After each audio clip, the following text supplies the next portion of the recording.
বিসমিল্লাহির রহমানির রহিম। Hello everyone, আসসালামু আলাইকুম। Welcome back to my channel Maria's cooking থেকে আপনাদের স্বাগতম। আজকের রেসিপিটি হলো কালো বোনা করার জন্য এখানে আমি সকল ধরনের উপকরণ রেডি করে নিলাম। এখানে আমি বাজারে কিনা কোনো নামি দামি মশলা অ্যাড করব না এবং ঘরোয়া উপাধি আমাদের হাতের নাগালে যে মশলাটা রেগুলার থাকে ওই মশলা দিয়ে আজকের রেসিপিটি আপনাদের সাথে শেয়ার করব। এখানে আমি 2 কেজি মাংস নিয়েছি এবং মাংসটার সাইজ একটু বড় করে কেটে নেবেন। তারপর দিয়ে দিলাম 200 গ্রাম পেঁয়াজ এবং এলাচ দারচিনি। এরপর দিয়ে দিলাম তেজপাতাটা এভাবে কেটে দিচ্ছেন, চাইলে আপনারা আপনাদের মনের মতো করে দিতে পারেন। তারপর দিয়ে দিলাম 1 টেবিল চামচ রসুন বাটা এবং 1 টেবিল চামচ আদা বাটা। এরপর দিয়ে দিলাম 1 টেবিল চামচ ধনিয়ার গুঁড়া এবং 1 টেবিল চামচ গরম মশলা। তারপর দিয়ে দিলাম 1 টেবিল চামচ হলুদের গুঁড়া এবং 1 টেবিল চামচ মরিচের গুঁড়া।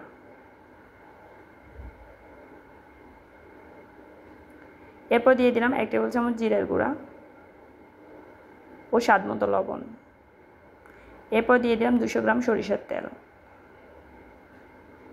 এরপর সাজানো একটা মশলা অ্যাড করবেন। এই মশলাটা সম্পূর্ণ অপশনাল, চাইলে আপনারা অ্যাড করতে পারেন, না চাইলে স্কিপ করতে পারেন। তারপর দিয়ে দিলাম এখানে 200 গ্রাম পেঁয়াজের বেরেস্তা। এখন আমি সব উপকরণগুলো ভালোভাবে হাতে মেখে নিব। আপনারা আপনাদের মতো করে মাখতে পারেন, কিন্তু মাথায় রাখবেন হাতের মাখার মজা এবং টেস্টটাই সম্পূর্ণ আলাদা।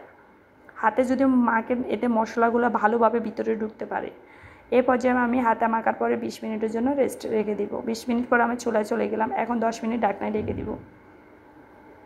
কালাভুনা করার টাইমে মাথায় রাখবেন এখানে কোনো প্রকার পানি অ্যাড করার চেষ্টা করবেন না। মাংস থেকে যে পানিটা বাইর হয় ওই পানির মাধ্যমে মাংসটা করার চেষ্টা করবেন। আর মাথায় রাখবেন কালোভুনা করা মানে কি মাংসটাকে ফুরে কালো করে কালোভুনা করা না, মাংসটার চুলাটাকে বাড়ায় দিয়ে মাংসটার কালার চেঞ্জ করা না। কালোভুনা করার টাইমে মাথায় রাখবেন চুলাটা একেবারে লো করে দিয়ে 2 থেকে 3 ঘন্টার মাধ্যমে মাংসটাকে কালাভুনা করার চেষ্টা করবেন। এবং তার চেয়েও যদি বেশি সময় নিয়ে করেন কোনো সমস্যা নেই, এটা আরও ভালো হবে। এই যে বলতে বলতে দেখতে পাচ্ছেন মাংসের কালারটা অনেকটাই চেঞ্জ হয়ে গেছে। আমি এখন পর্যন্ত এখানে কোনো প্রকার পানি অ্যাড করিনি। আমার মতে মাংস থেকে যে পানি বাইর হয়েছে ওই পানির মাধ্যমে কিন্তু আমার মাংসটা অনেকটাই হয়ে গেছে এবং ওই পানির মাঝে হয়ে যাবে। এখানে কিছুক্ষণ পরপর কিন্তু লাড়তে হবে, না হয় কিন্তু নিচ থেকে ফোড়া লেগে যাবে এবং নিচেরগুলো হবে উপরেরগুলো হবে না, দুইটার কালার কিন্তু ডিফারেন্ট হয়ে যাবে। আর কিছুক্ষণ পরপর যখন লাড়তে থাকবেন তাহলে পরিপূর্ণ মাংসের কালারটা পারফেক্ট আসবে। এই পর্যায়ে আমি এর সাথে দিয়ে দিলাম 1 টেবিল চামচ কালো জিরার গুঁড়া। এখন আবারও আমি সব উপকরণগুলো ভালোভাবে মিশিয়ে দিব।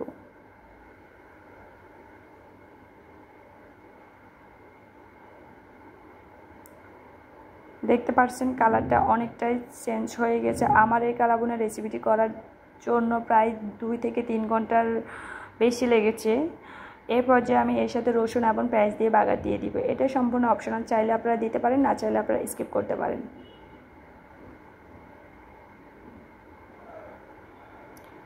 আমার এই রেসিপিটি যদি আপনাদের কাছে ভালো লাগে তাহলে অবশ্যই আপনারা কিন্তু বাসায় একবার হলেও ট্রাই করবেন। কালোভুনা খায় না এমন কেউ নয়, সবারই পছন্দ, কিন্তু অনেকে ঝামেলা মনে করে করার চেষ্টা করে না। এরপর আমি আপনাদের সাথে দেখিয়ে দিব এবং ভিতরে কেমন হয়েছে কিনা, যে এই যে দেখতে পাচ্ছেন একেবারে পারফেক্ট ভিতরে হয়েছে। আমার এই রেসিপিটি যদি আপনাদের কাছে ভালো লাগে তাহলে আমার চ্যানেলটি অবশ্যই সাবস্ক্রাইব করবেন এবং পাশে থাকা বেল আইকনটি প্রেস করুন। আল্লাহ হাফেজ, আসসালামু আলাইকুম।